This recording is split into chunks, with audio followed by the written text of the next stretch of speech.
Au nom du Père et du Fils et du Saint-Esprit. Amen. Que la grâce de l'Esprit Saint illumine nos esprits et nos cœurs. Amen.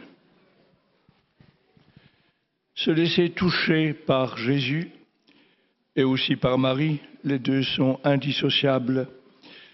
C'est la grâce que nous implorons ce matin, cette journée. Se laisser toucher. Un peu comme dans nos rencontres humaines, quand nous rencontrons vraiment une personne, quelle qu'elle soit, si on accepte de vraiment la rencontrer, eh bien, quelque chose émane de la personne qui rayonne et qui nous touche et qui nous atteint au cœur. C'est ce qui est arrivé, c'est rapporté dans l'évangile de Jean au chapitre 7e, à des gardes qu'on avait envoyés pour arrêter Jésus et qui, quelques heures après, reviennent auprès de leur chef qui leur demande « Mais pourquoi ne l'avez-vous pas amené ?» Et leur excuse, c'est «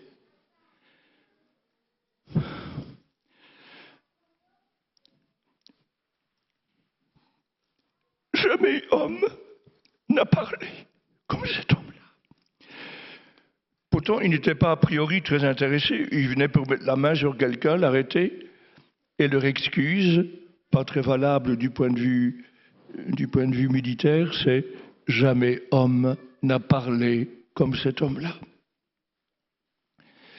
Eh bien, il faut, pour nous laisser toucher par Jésus, nous mettre en sa présence, lui permettre de rayonner d'un rayon qui va nous transpercer le cœur. Et pour cela, je vous recommanderais volontiers, si vous avez encore un tout petit peu de temps avant la rentrée, de lire sur 1 jour, 2 jours maximum, un évangile en entier. Vous pouvez prendre par exemple celui de Luc, qui nous parle de manière si belle de Jésus, mais aussi de Marie. Quand on lit un évangile par petites tranches, l'évangile devient en quelque sorte inoffensif, tandis que quand on se met devant l'ensemble d'un évangile, il y a un rayon qui sort de la figure de Jésus telle que nous l'avons rencontrée rapidement, globalement dans cette lecture, un rayon qui va nous toucher et nous transformer. Si tu te laisses regarder par Jésus en lisant un évangile en son entier, tu vas tout d'abord être touché par la parole et les gestes exceptionnels de cet homme. Des paroles, les gardes avaient raison, jamais homme n'a parlé comme cet homme-là, jamais aucun homme ne s'est mis comme Jésus au rang de Dieu, affichant une communion, une intimité avec Dieu, son Père, incomparable. Nul ne connaît le Fils sinon le Père, et nul ne connaît le Père sinon le Fils, et celui à qui le Fils veut le révéler. Et tant d'autres paroles, spécialement celles qui sont rapportées dans un évangile qui est l'écho d'un enseignement de sagesse fait par Jésus, les paroles comme « Le Père et moi, nous sommes un. Qui me voit, voit le Père » sont des paroles qui ne peuvent pas nous laisser indifférents. De même, les gestes, les attitudes de Jésus au paralytique qu'on a descendu à travers le toit jusqu'au pied de Jésus sur un grabat et qui est venu pour être guéri de sa paralysie. Et Jésus lui dit « Mon fils, tes péchés te sont remis. » Et les scribes et les savants et les docteurs de la loi qui sont là pour épier réagissent en un sens de manière très juste en disant « Mais comment ose-t-il parler de la sorte? Il blasphème. Dieu seul peut pardonner les péchés. » Et tant d'autres attitudes. exceptionnel, absolument unique dans l'histoire humaine. Jamais aucun autre fondateur de religion ou d'école philosophique n'a parlé de la sorte.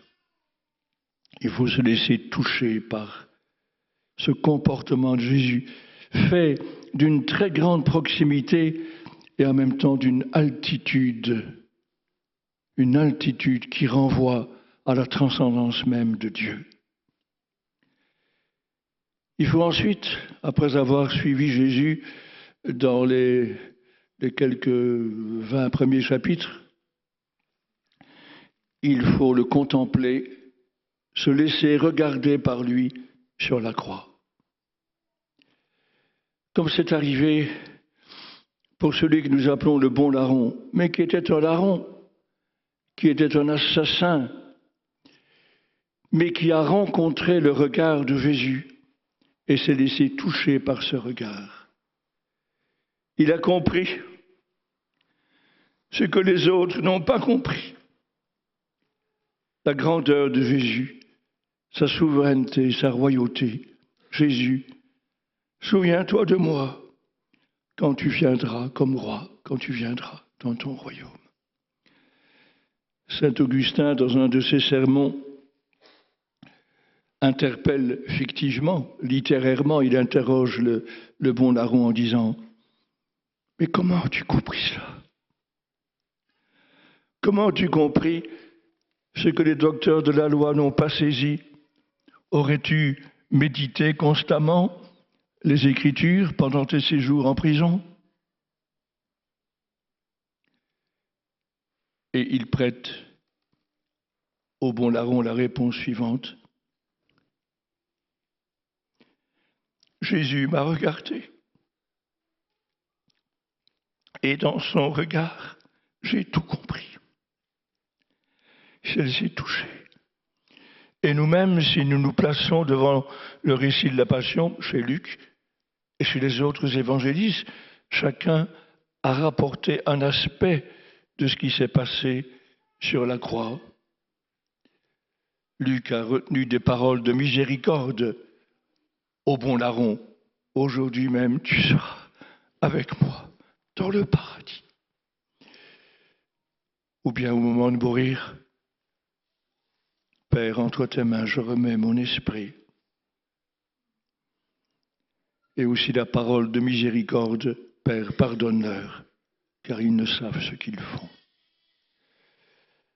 Jean a retenu les paroles dont on a parlé hier dans l'enseignement. Matthieu et Marc ont retenu ce cri étonnant, repris au psaume 21e, le premier verset. Mon Dieu, pourquoi m'as-tu abandonné? Se laisser interpeller par ces paroles, se laisser toucher par elles et comprendre avec saint Paul qu'il a résumé puissamment dans sa seconde lettre aux Corinthiens, au chapitre 5, le verset 21, un verset infiniment précieux. Celui qui était sans péché, celui que les démons interpellaient en disant « Nous savons qui tu es le Saint de Dieu ». Le Saint de Dieu, eh bien Dieu, sur la croix, dit Paul, l'a fait pécher, l'a identifié au péché de l'humanité, à tous les péchés de l'humanité depuis le premier Adam et la première Ève jusqu'à la fin de l'histoire. Il l'a identifié au péché, il l'a fait pécher pour que nous, pécheurs, ayons part à la sainteté de Dieu. C'est la meilleure traduction du mot dikaiosune au sens hébreu de ce mot, être ajusté à la volonté de Dieu. En résumé, pour que les pécheurs que nous sommes tous ici, moi le premier, pour que les pécheurs puissent devenir des saints, et on va tous devoir le devenir tôt ou tard, le Saint de Dieu a été fait péché, identifié. Alors quand on se laisse regarder par Jésus en croix, et qu'on est aussi inspiré par saint Paul dans ce verset, 2 Corinthiens 5, 21. On est touché. On peut se laisser toucher par ce qui émane de cette figure du Christ.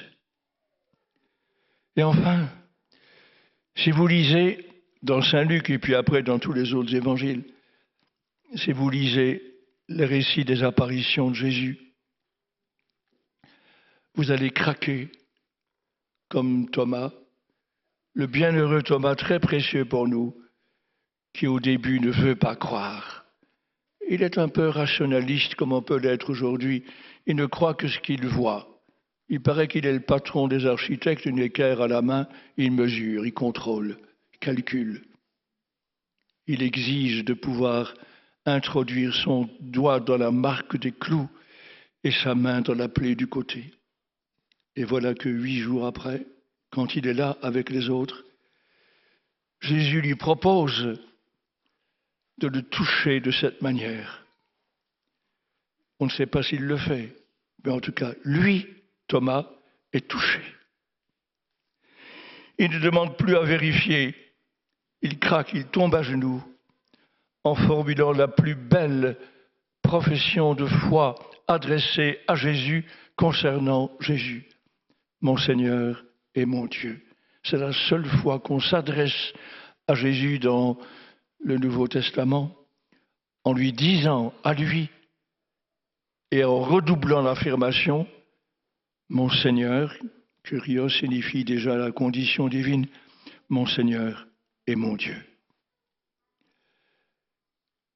Eh bien, cette journée étant consacrée à cette réalité, se laisser toucher par Jésus, profitons-en pour nous laisser toucher par lui, toucher aussi par Marie, car qui regarde Marie dans les évangiles de Luc et de Jean, qui regarde Marie, se laisse aussi toucher par elle.